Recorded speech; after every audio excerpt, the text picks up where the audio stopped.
families. Merry Christmas. So today it's Christmas Eve, and as promised, I'm going to read my Christmas story to you, which is this year, The Miracle of St. Nicholas by Gloria Whelan, illustrated by Judith Brown. And my brother's playing guitar, and I have a fire, so light the Advent wreath and start reading.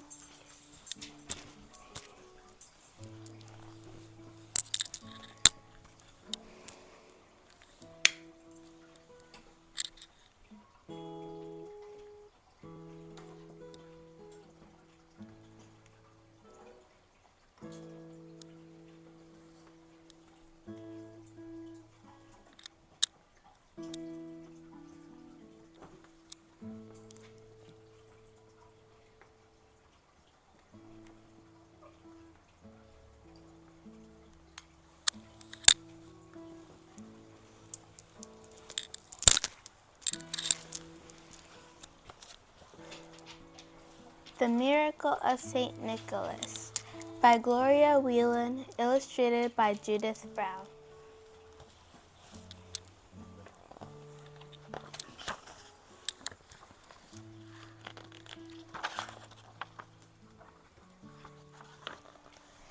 It was the day before Christmas in the small Russian village of Zima. Alexei's babushka was telling Alexei what Christmas was like when she was a girl. Our church was as crowded as a pod full of peas. Pine boughs filled the church with the scent of the forest. Candles made the church as bright as the sunniest day. Watching over us was the blessed icon of St. Nicholas. "What is an icon?" Alexei asked. A question always sat on the tip of Alexei's tongue, like a little bird ready to fly. An icon is a painting of a holy person. It is a painting into which the artist has put his whole soul. Our icon of St. Nicholas was 500 years old. It was more precious to us than our lives. "Babushka," Alexei asked, "why is our church closed?" "When I was a child, the very age you are now," the babushka said, "soldiers came into our village. They did not like churches. They did not want people to believe in God. They warned the villagers, 'If we find you in your church, we will arrest you and send you far away.' No sooner had the soldiers barred the doors of St. Nicholas than everything inside the church disappeared. It is a great mystery."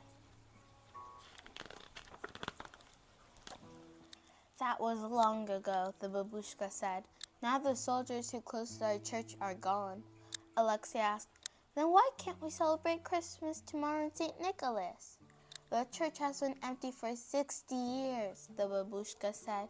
"You cannot celebrate Christmas in a church with an empty altar, with no cross, no candles, no bread or wine, no icon of St. Nicholas, and no priest. Birds have made their nests there. It is dancing with mice. It would take a miracle to open our church." "Babushka, what is a miracle?" Alexei asked. "A miracle happens," his babushka said, "when God enters your dream. But first you must have the dream."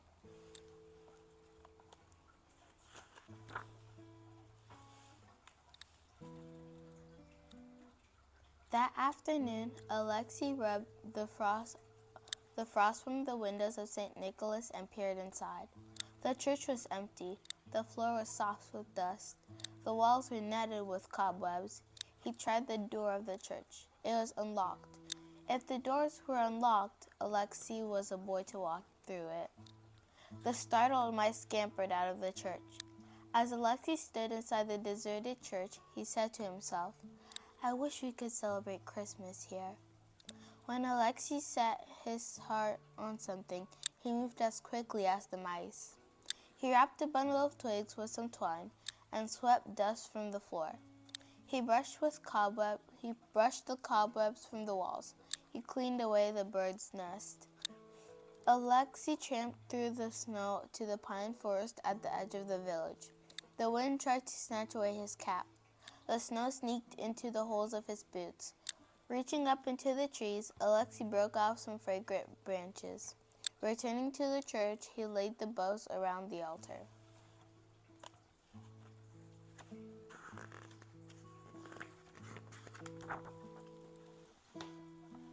Zima was a village where you were as likely to be in your neighbor's house as your own.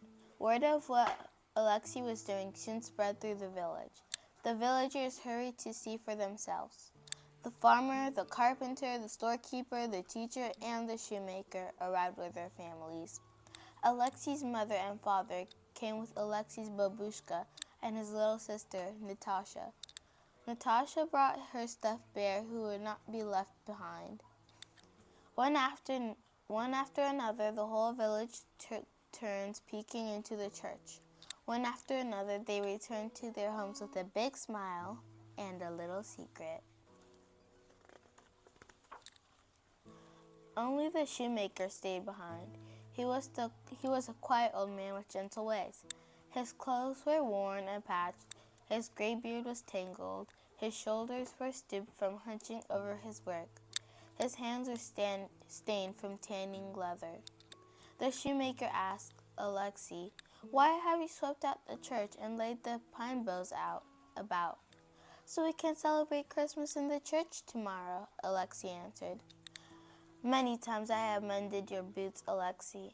When I saw all the holes you had worn in them, I said to myself, there is a boy who will always be one step ahead of us."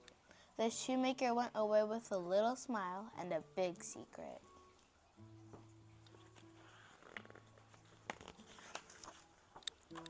For their dinner on Christmas Eve, Alexei's family had jam to put in their tea. There was a dish of cooked dry fruits, 12 fruits in all, one for each of the apostles. Alexei's mother had prepared kutia, a thick porridge made of crushed hazelnuts and almonds cooked with barley and honey. It had bubbled to itself on the stove all afternoon. "You can tell when it's done," Alexei's mother said, "when it does not talk anymore." Alexei's father scattered straw on the floor to remind them that Jesus was born in a stable. He put a bit of hay under the tablecloth to remind that Jesus lay in a manger. Outside the window sent the snow tumbling and swirling. It saw out the cracks in Alexei's house. It sent bits of surprised snow through the cracks.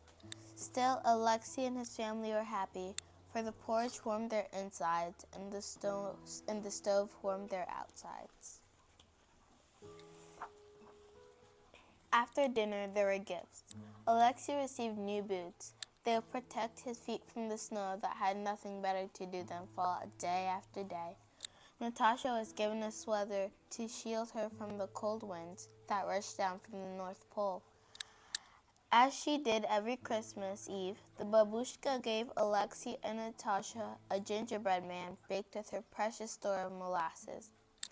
It was time to go to bed.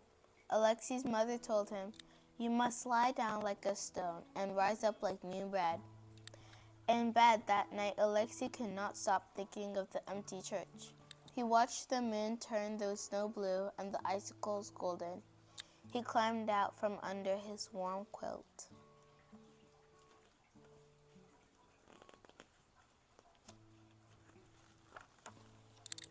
Alexei put on his new boots and went out into the winter night. He tramped through the snow until he reached the Church of St. Nicholas. If a miracle was going to happen, Alexei wanted to be there. He was surprised to find the farmer and his family inside the church. The farmer was placing 2 silver candlesticks upon the altar. His wife had a handful of candles. As the flames kindled on the altar, the dark hurried away. "Where did the candles and the candlesticks come from?" Alexei asked. The farmer explained, "The day the church was closed, my father concealed the candlesticks in a sack of grain. Every summer when we gathered the honey," his wife said, "I made candles from the beeswax for just such a day as this one."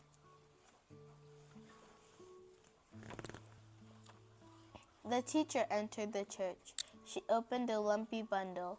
Inside the bundle was a cloth woven with many hues, as the bright birds had flown back and forth, leaving behind their colors. The teacher spread the cloth over the altar. "Where did so beautiful a cloth come from?" Alexei asked. The teacher said, "When the church was closed, my mother hid the cloth among our quilts." There was the carpenter and his family. The carpenter was holding a cross. "My dedushka rescued this from the church the day St. Nicholas was closed," the carpenter said. "All these years it has lain hidden under the floor of my workshop." The storekeeper and his wife arrived carrying a bottle with wine and a basket of bread. "For many years I have saved this wine," the storekeeper told Alexei. The wife of the storekeeper said, "I have baked loaves of the holy Christmas bread and marked them with the sign of the cross." Just then, Alexei's mother and father, along with his babushka and Natasha, entered the church. Natasha was yawning, for it was very, very early in the morning. The babushka looked stern and happy all at once. She was carrying something wrapped up in her best shawl. The villagers crowded around her. Gently, she unfolded the scarf. There was the painting of St. Nicholas. At last, the icon was in the church where it had been for as many years as anyone could recall.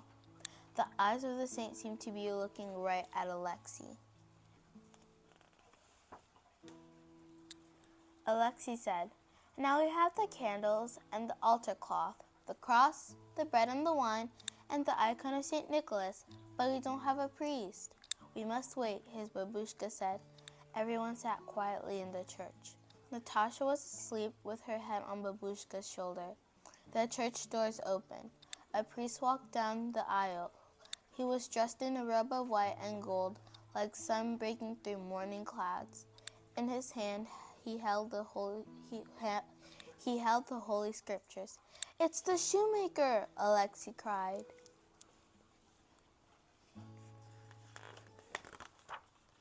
But he was the shoemaker no longer. His scraggly beard was neatly combed. He did not stoop, but stood as straight as a pine tree.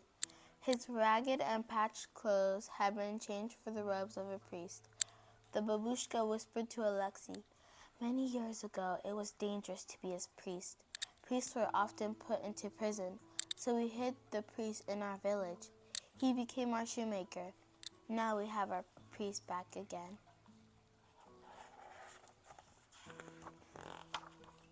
Everyone lit a candle. The church was as bright as a summer day. Watching over the church in a place of honor was the blessed icon of St. Nicholas. And the Christmas service was just as Alexei's babushka remembered.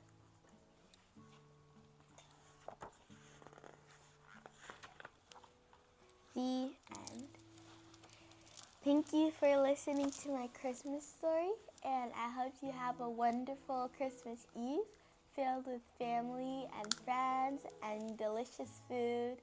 And I'll see you tomorrow for Christmas. Bye!